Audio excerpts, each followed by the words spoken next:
ഒരാൾ തോട്ടത്തിൽ ചുറ്റി നടക്കുകയായിരുന്നു. എത്ര പൂമ്പാറ്റകൾ! വലുത്, ചെറുത്, പുള്ളിയുള്ളവ, വെള്ള, മഞ്ഞ, എത്ര തരം! അവൾ പൂമ്പാറ്റകളെ എണ്ണാൻ തുടങ്ങി. 4, 5, 8, 12, 36 വരെ എത്തി. അപ്പോഴേക്കും തുമ്പികളുടെ വരവായി.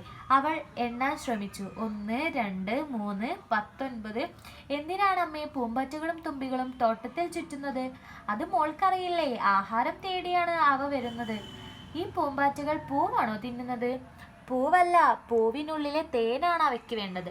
പക്ഷേ തുമ്പികൾ മിക്കവയും പ്രാണികളെയാണ് തിന്നുന്നത്. അപ്പോൾ ഈ പൂമ്പാറ്റകളെല്ലാം കള്ളികളാണ് അല്ലേ അമ്മേ? അമ്മയ്ക്ക് ചിരി വന്നു. തേൻ കുടിക്കുമെന്നത് നേരെ, പക്ഷേ അവ കായ് ഉണ്ടാകുവാൻ സഹായിക്കുന്നുണ്ട്. തേനീച്ചകളും വണ്ടുകളും ഒക്കെ ചെടിയുടെ ബന്ധുക്കൾ തന്നെ. നമുക്ക് കിട്ടുന്ന തേൻ ശേഖരിക്കുന്നത് തേനീച്ചകളാണ്.